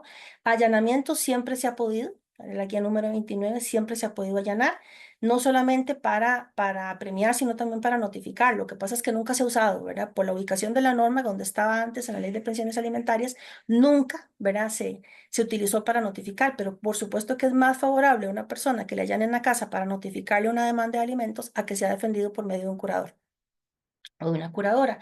Y por supuesto aplica la legislación procesal. La notificación personal del apremio no, definitivamente no. Si eso fuera así sería un entrabamiento, ¿verdad? Nunca podría ser capturada una persona. La notificación personal está en una norma en el artículo 87, inciso 3 del Código Procesal de Familia, y el proyecto de ley que está en vías de ser publicado ya como una ley, tiene una reforma para eso. Recordemos que el Código Procesal de Familia es de febrero del 2019 y entra a regir supuestamente entraba a regir en octubre del 2019. Entonces tiene un desfase, porque ahora entra a regir en octubre del 2024, tiene 5 años de desfase, y en estos 5 años la Sala Constitucional se ha pronunciado en muchísimas ocasiones sobre las notificaciones por medio de correo electrónico en procesos alimentarios. Entonces eso es muy importante tomarlo en cuenta. 31. La guía número 31, el monitoreo de ejecución, ¿verdad? Antes del año 98, el sistema penitenciario no tenía ninguna especialidad para la atención de personas apremiadas. Hoy sabemos que sí.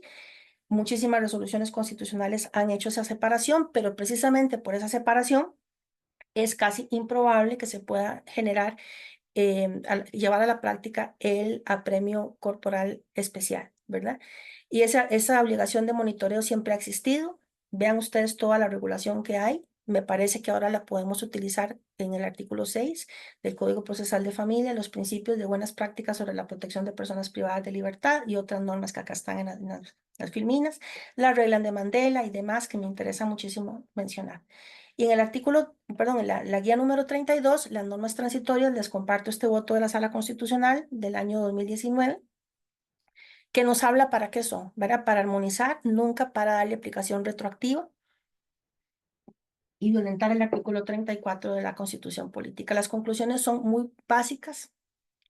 La jurisprudencia constitucional continúa, ¿verdad? Siendo de aplicación práctica para prácticamente todo, excepto tal vez lo que es el tema de reiteración, apremio especial, apremio gradual, rubros que permiten el apremio corporal.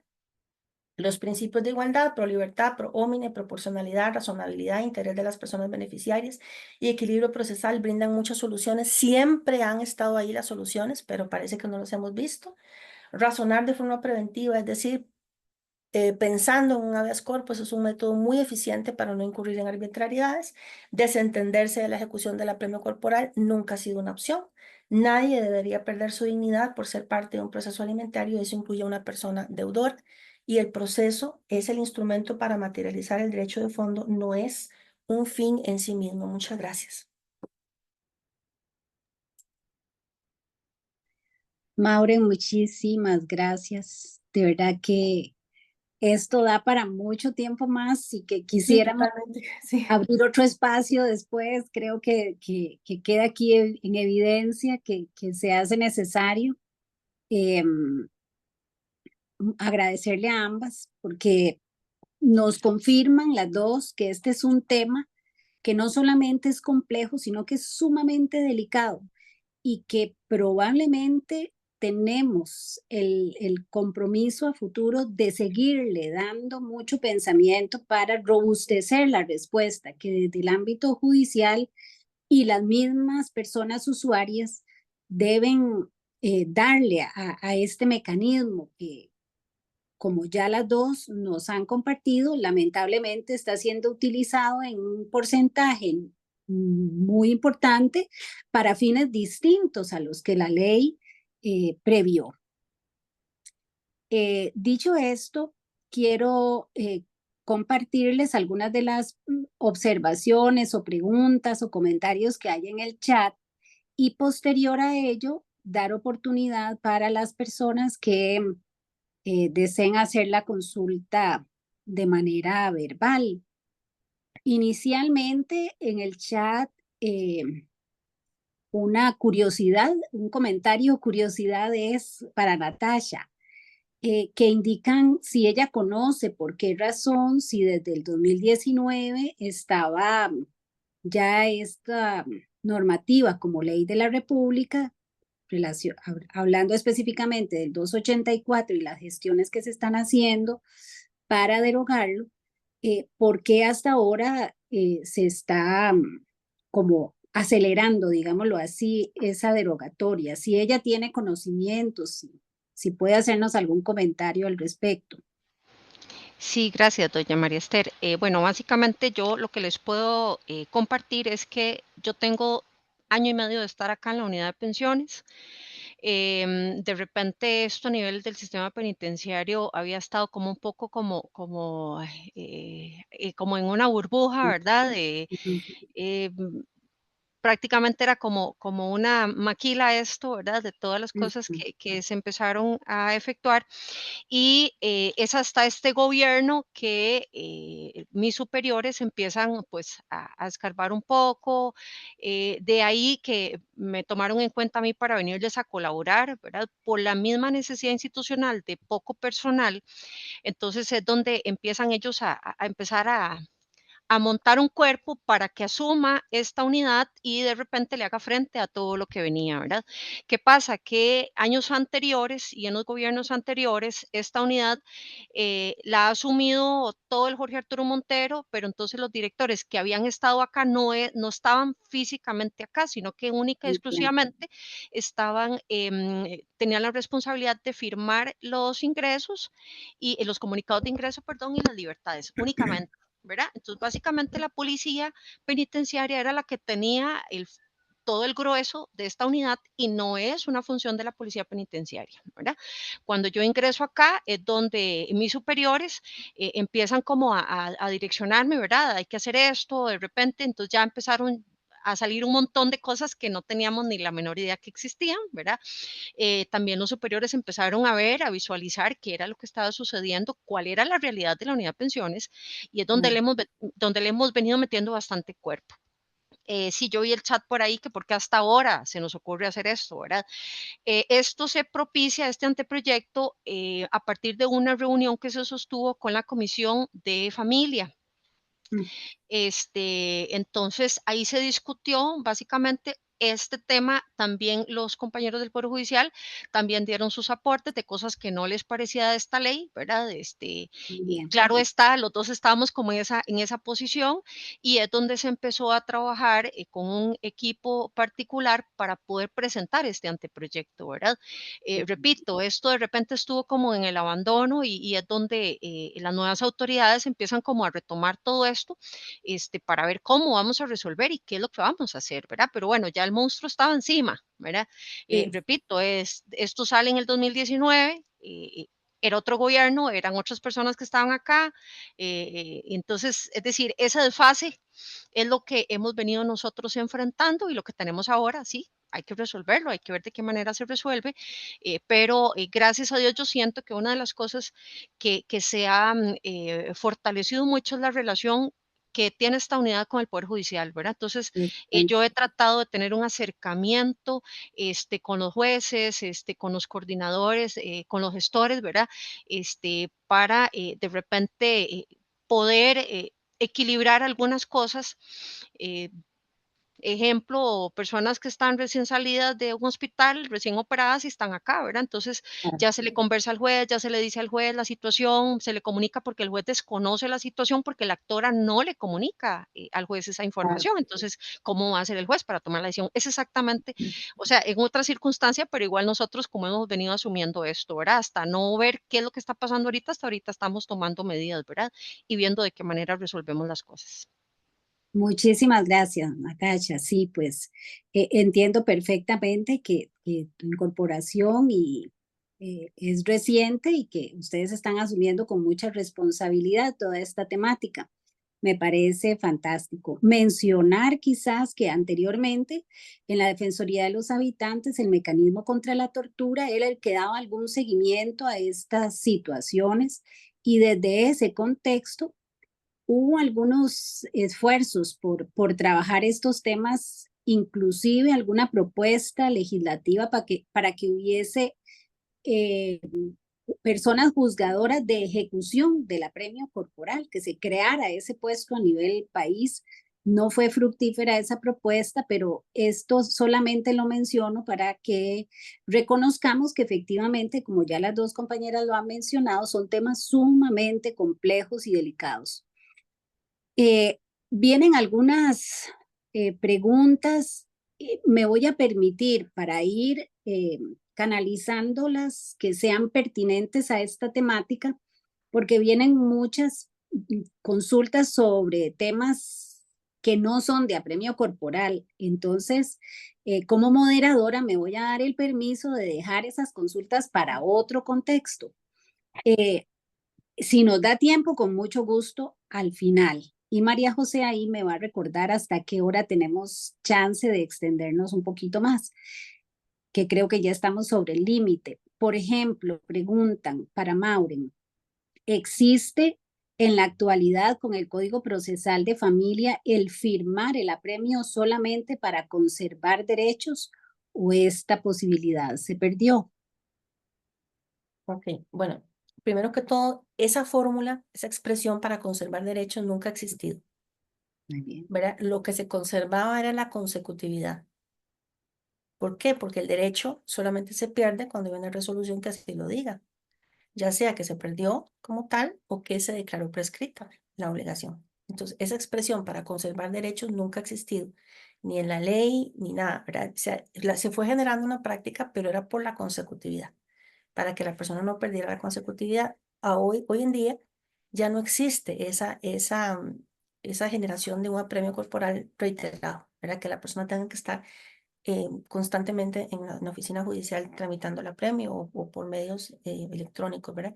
Entonces, a mi juicio, podría ser que una persona dijera, bueno, voy a ir a conservar el derecho. No se le puede negar la gestión. La persona la hace en el mostrador, pero no podría acumular las más cuotas del máximo que se pueden cobrar, ¿verdad? Entonces no se podría estar acumulando y acumulando y acumulando. Y sobre todo que no se le pueda dar un efecto retroactivo a la ley, ¿verdad? Entonces no podemos estar hablando de apremios de cosas que están de hace años, ¿verdad? Venir a pedirlo ahora, por ejemplo. Pero definitivamente que el apremio corporal ya no sea necesario reiterarlo, impacta muchas cosas, desde la caducidad de la orden de apremio hasta, por ejemplo, situaciones como esas, ¿verdad? Ese tema de conservar el derecho, pero hasta eso está, digamos, mal definido, porque el derecho no se pierde, sino por una resolución judicial que así lo diga. Muchas gracias, Mauro. Esta otra es para Natacha. Dice, a las personas apremiadas y que se encuentran en hombres o mujeres y que se encuentran en condición de vulnerabilidad económica, ¿se les brinda asesoría legal gratuita en el CAI? Bueno, yo sí les voy a comentar que todos los apremiados corporales que están acá, ninguno tiene, o sea, ninguno ha tenido la visita de un defensor público. La unidad de pensiones, el funcionario que tenemos es un abogado, viene una vez por semana. No es el abogado de ellos, no es el defensor público de ellos. Entonces, lo que a ellos se les brinda es como una guía, ¿verdad? De básicamente cómo tienen que presentar un trámite, por ejemplo, un pago en tractos, un rebajo pensión, cuando van a presentar un trámite de una oferta laboral. Entonces, básicamente es eso, ¿verdad? Como una guía, pero no sustituye la figura del defensor público, que en este momento no cuentan con defensor público. Ahora hace poquito tuve un casito de un muchacho que justamente el juzgado le manda una resolución con una jerga técnica que él obviamente no va a conocer. Le piden y le exigen un montón de información que por obvias razones él no va a tener acceso porque está privado de libertad por opinión corporal, y entonces el juez simple y sencillamente le dice, tiene 5 días para contestar esto, ¿verdad? Entonces, es decir, están dejando a los apremiados corporales, por citar un caso, pero son muchos los casos, y los están dejando en indefensión. ¿Por qué? Porque de repente les exigen y les piden cosas que ellos ni siquiera tienen acceso a la información, ¿verdad? Entonces, eso es como ahorita, con eso es lo que contamos, ¿verdad? Con un abogado que viene una vez por semana. Él es el que en este momento está apoyando el tema de las solicitudes por exoneración que estamos nosotros enviando a los juzgados. Lo que decía doña Maureen, lo citaba en un momento, era respecto a casos que los jueces no tienen conocimiento, que es una persona que tiene por ejemplo, que entró en una silla de ruedas y tiene las piernas podridas, literalmente podridas, y que es evidente que no puede hacerse cargo de un pago, ¿verdad? Por apremio, perdón, por un tema alimenticio, ¿verdad? Alimentario, perdón. Entonces, esos casos nosotros se los comunicamos a los juzgados para que ellos sean los que tomen las decisiones. Excelente, muchísimas gracias, Natasha. Bueno, por aquí preguntan, eh, puede ser cualquiera de las dos, pero Maureen es la que abordó como esa temática. La posibilidad, voy a leer textualmente, se puede hacer novación dando un bien inmueble para que cubra la deuda alimentaria y evitar el apremio. Creo que la compañera que hace la consulta es de Panamá, me parece. Ok, sí y no. Explico. El Código de Familia nuestro, en el artículo 167, permite, ¿verdad?, la entrega de un bien inmueble para vivir o que represente mayor plusvalía para la persona beneficiaria de alimentos. Y eso podría eximir de una parte de la obligación alimentaria. Y digo una parte, ¿por qué? Porque cuando la norma fue creada, todavía no existía, digámoslo así, la evolución que tenemos hoy en día de los gastos extraordinarios. Entonces, hay gastos extraordinarios o temas, por ejemplo, de estudio. Entonces, si nos analizamos cuándo fue creado el artículo 167 del Código de Familia y cuándo se empieza a desarrollar todo lo relacionado con los gastos extraordinarios y los gastos por inicio del curso lectivo, nos damos cuenta que hay un desfase. Entonces, en esto también aprovecho la oportunidad. Cuando una persona notaria brinda asesoría a alguien que quiere entregar un bien inmueble para vivir o porque represente mayor plusvalía para la persona beneficiaria de alimentos, tiene que ser muy clara en las consecuencias que eso tiene y qué cubre, ¿verdad? ¿Qué cuotas cubriría en tiempo, si se quiere determinar en tiempo o en cantidad de dinero? Y muy especialmente qué va a pasar con los gastos extraordinarios, qué va a pasar si, por ejemplo, ese bien se pierde. Pensemos en el peor desastre, ¿verdad? Que venga un huracán y se lleve la propiedad y quede ya inservible. Bueno, ¿qué va a pasar con eso, verdad?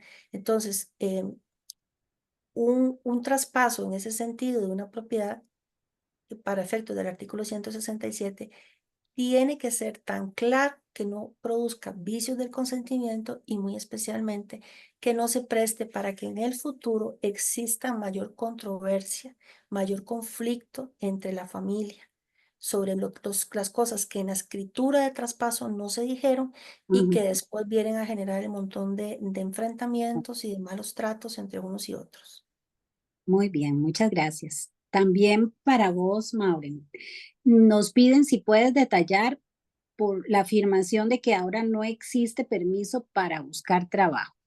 Sí, es que la norma quedó, el permiso para buscar trabajo quedó regulado en el artículo 101 como una resolución que tiene apelación. Y quedó regulado en el artículo 280, y espérenme, ya se me olvidó, quedó regulado, pero en el epígrafe nada más. El contenido no es, aquí está en el artículo 287, quedó regulado en el epígrafe. Pedidos de autorización para la búsqueda de trabajo y pago en tractos. Hasta ahí vamos bien. Pero cuando vamos haciendo una lectura de la norma, nos damos cuenta que la pérdida de trabajo es la causa que genera que se le permita a la persona otorgarle un plazo prudencial que no exceda de un mes y prorrogable para otro para que pague la obligación, no para que busque trabajo, ¿verdad? Entonces, esto es mucho más beneficioso para las personas acreedoras alimentarias porque entonces ya no depende el pago de que la persona consiga el trabajo o consiga el trabajo de sus sueños, ¿verdad? Es que yo soy doctor en aeronáutica y no sé qué, con tales y tales especialidades, entonces quiero ese trabajo de mis sueños. No, no, no. La norma ya no es para ese fin. La pérdida de trabajo y no tener recursos económicos es la causa para que se le otorgue el permiso o para otorgarle un plazo prudencial que no exceda de un mes o prorrogable de otro para que pague. No es para que tenga trabajo, para que busque trabajo, sino para que pague.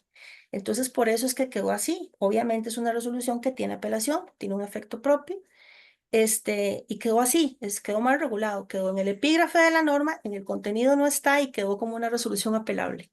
Es uno de los tantos defectos que tiene el Código Procesal de Familia, como toda obra humana, ¿verdad? Que es perfectible. Así es. Muchas gracias. Bueno, por ahí hay algunas observaciones con relación al manejo de la representación de personas privadas de libertad por motivo de apremio corporal, pero ya Natacha se refirió a la situación actual de esa situación. Por aquí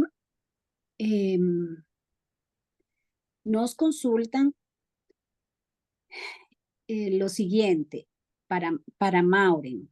Ujú. Ante una solicitud de exoneración del apremio por razones de salud, Ujú. ¿considera viable que la persona juzgadora, al rechazar la solicitud, pero reconociendo que la afectación sí existe, ordene adaptación social la atención del tema específico, como por ejemplo un determinado tipo de alimentación? Bueno, le voy a, a responder a la persona en dos momentos. Rodríguez, no Como sé yo, cuando yo no había ido, cuando yo no había ido a la unidad de apremiados, yo le hubiera dicho que sí, que en el papel es muy fácil. Pero ahora que yo conozco allá y que sé lo que es, le puedo asegurar que eso no es posible. Esas circunstancias no es posible. Es decir, las personas allá están vamos a ver, que se llame apremio no quiere decir que no estén presos. Es una privación de libertad que se rige por el sistema carcelario. Tiene exactamente las mismas disposiciones del régimen carcelario con las adecuaciones propias para las personas privadas de libertad porque no han cometido delito, no son condenadas ni son indiciadas. Pero el sistema carcelario tiene una estructura y como estructura es algo estructurado. Tiene todo su paso 1, paso 2, paso 3. Entonces, no se podría hacer algo así porque si nos pudieran acompañar, ojalá tal vez la maestría pudiera en algún momento organizar una gira académica con visión de monitoreo, ¿verdad? Porque no es ir a ver, ir a la unidad de personas apremiadas no es ir a ver, es ir a monitorear y monitorear requiere un estudio previo de qué es de lo que de acuerdo a la Corte Interamericana de Derechos Humanos se observa científicamente a la hora de hacer una visita a una cárcel. Correcto. Pero a lo que voy es a esto. El espacio que hay ahí, el espacio que hay, las circunstancias en las que la gente está ahí, permanece ahí, me disculpa doña Natasha lo que voy a decir, pero es una pérdida de la condición de persona. Y no, no es un ataque a a la función de doña Natasha, porque puedo decirlo aquí públicamente, que es una de esas funcionarias públicas que agradecemos a la vida que existan, sin duda, ¿verdad? Es una de esas funcionarias públicas que agradecemos a la vida que existan, que tienen un sin duda. compromiso con hacer más con lo poco que tienen, con los pocos recursos que tienen. Pero la realidad es que usted le podría eventualmente decir a adaptación social, cocínele algo diferente, pero eso no solventa nada más que eso, la alimentación. O sea, yo fui a la unidad de apremiados y yo vi a una persona, lo vi con mis propios, o sea, redundante, ¿verdad? Yo lo vi, Sí, sí. una persona con una herida Entiendo. acá, sí me emocioné, ¿verdad? Ni modo que con los ojos de otra persona. Acá, desde acá la herida, todo el tórax, una operación a corazón abierto y tenía las heridas en la pierna porque le habían extraído venas de por ahí para reconstruir las vías del corazón. Y yo me preguntaba, ¿qué está haciendo esa persona ahí? Claro, Esa persona le podemos dar la alimentación que usted quiera, pero esa persona no tiene que estar ahí. Entonces, la alimentación no es nada y además es dificilísimo por los horarios de comida. Usted podría eventualmente ordenarle al ministerio que cumpla tal horario, pero el ministerio no está en posibilidad porque tienen su horario también para claro, las personas privadas de libertad en general. O sea, la cocina no es una cocina para premiados. claro. ¿Me explico? Entonces, por Exacto. ahí tenemos que abandonar esa visión de que por estar en la cárcel no se les comunican las circunstancias adversas de las personas privadas de libertad por delitos, por temas delictivos. Muchas gracias. Sí, no sé si Natasha quiere referirse a esto mismo para hacer como un cierre eh, sobre este tema de que una persona juzgadora eventualmente pudiese dar una directriz para que se alimente de una manera determinada a una persona privada de libertad porque haya una afectación particular. Bueno, doña María Esther, aunado a lo que dice doña Maureen, pues bueno, en realidad hay muchas cosas que sí en el camino hay que seguir trabajando, hay que mejorar muchísimas cosas, muchísimos aspectos, pero yo sí considero, viendo aquí algunas de las preguntas, que si de repente yo he comunicado al Consejo Superior ese tipo de cosas, claro que sí, lo conocen, ¿verdad? Tuvimos una reunión en pleno con toda la comisión, se les comunicó muchísimas cosas de las que se comentaron acá y muchísimas más, ¿verdad? Mm. De hecho, pues mi interés es que se puedan respetar los derechos fundamentales de las personas. Hemos visto aquí casos terribles, ¿verdad? Y uno mismo dice, ¿cómo una persona va a estar acá en Claro. estas condiciones? ¿Por qué? Porque el sistema penitenciario no tiene las condiciones para atender a una población específica. Solo un ejemplo, un juez de la República me llamó, por dicha que me llamó, digo yo, y que no tomó una decisión de oficio, sino que el juez me llamó y me consultó, doña Natacha, yo necesito saber si ustedes tienen la posibilidad de atender un caso, perdón, que tiene insuficiencia renal. Imagínense. Evidentemente no, ¿verdad? Por dicha que el juez llamó y consultó y yo le expliqué todo el panorama que tenemos dentro del sistema penitenciario. Entonces, ojalá que de repente, y porque él se dio cuenta, obviamente, ¿verdad? Entonces, tuvo pues esa Sensibilidad, digamos así. esa actitud Ujú. tan de ponerse la mano en el corazón, digo yo, porque hemos tenido casos de casos, ¿verdad? Y que él se haya tomado pues la libertad de poderme llamar a mí y hacerme esas consultas. Entonces, yo creo que sí es importante eso, ¿verdad? La comunicación entre jueces y esta unidad, eso es fundamental. Sí, ¿Para qué? Para que los jueces tengan la realidad, porque muchos no saben cómo están aquí los apremiados corporales. Es decir, claro. un muchacho entró, repito, en una silla de ruedas con los pies podridos, estaban podridos sus pies, era algo de verdad bastante impactante y inmediatamente llamamos al juez, inmediatamente le Claro. comunicamos, inmediatamente se les mandó hasta una fotografía para El- que evidenciar que eso estaba sucediendo y ese señor ese mismo día en la tarde le dieron la libertad, ¿verdad? Es claro. decir, son casos de casos que yo creo que lo más importante es esta comunicación que debe de seguirse nutriendo. ¿Para qué? Para que podamos trabajar mejor ambas partes, ¿verdad? Que los jueces tengan criterio para poder determinar si una persona debe o no pues, cumplir con una respuesta o no, ¿verdad? Si debe pagar, si tiene la capacidad física y emocional para poderle hacer psíquica, más bien la posibilidad para poder enfrentar un pago alimentario, ¿verdad? Entonces yo creo que eso es lo fundamental. Ahorita, en el momento que estamos con una nueva ley encima, con un montón de particularidades, pero creo que trabajando en equipo, yo creo que vamos ahí por lo menos mejorando algunos aspectos. Muchísimas gracias, Natacha. Para todas las personas que aún nos están acompañando, decirles que ya las 2 presentaciones están en el chat, ya María José nos las compartió. Igual nos indica que las va a compartir por los correos electrónicos que fueron indicando.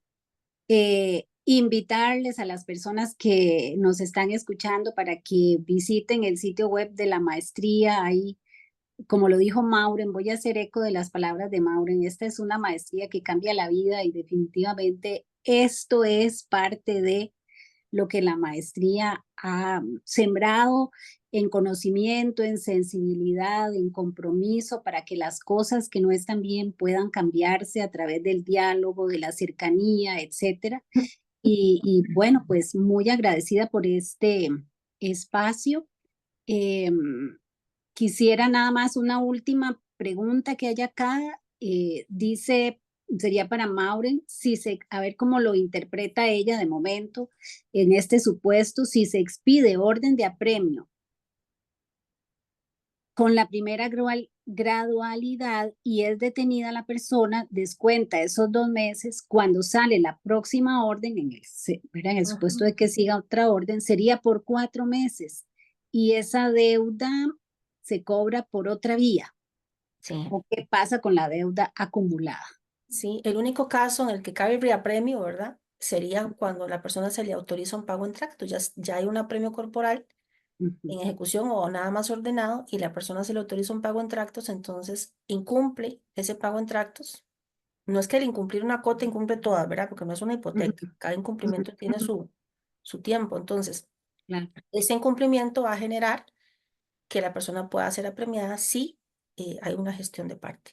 Pero quisiera poner énfasis en eso. La norma dice hasta 2 meses. Sí. Hasta 4 meses. No dice 2 meses o no dice 4 meses. Si le quitamos el hasta, esa preposición, ¿cuál es el sentido de la norma? Y con esa hasta, el sentido de la norma es otro. Entonces hay que tener ese cuidado también a la hora de analizar esa norma. Vamos a esperar qué dice la Sala Constitucional, ¿verdad? Sobre estos Claro. temas. Muy bien, pues creo que hemos superado con creces todas las expectativas que teníamos y más bien queda una ventana abierta, una puerta abierta para que volvamos a retomar el tema, ya sea en este contexto o en el contexto del Poder Judicial. Creo que definitivamente tenemos que seguir haciendo mucho ruido sobre este tema para que los derechos humanos sean una realidad también en este contexto para todas las partes involucradas, porque sin duda alguna no es solamente los apremiados, sino sus familias. Muchísimas gracias a las 2, de verdad, por su sí y su compromiso de hacerlo, además, tan enriquecedor para todos los que participamos. Muchas Para gracias por la servirles. invitación. Muchas gracias por la invitación. Este tema, María Esther, Muchas gracias. no es nada, la parte jurídica no es nada sin el aporte de Natasha. Definitivamente. Se queda en el papel, ¿verdad? Este tema. Nos Muchas gracias y la paciencia de haberme escuchado y habernos atendido. No, muchísimas gracias, de verdad, nos faltó tiempo, pero de verdad sumamente agradecidas. Muchísimas gracias. Hasta Muy luego. Gracias. Buenas Gracias. tardes, muchas gracias, de verdad. Gracias. Buenas tardes, muchas gracias.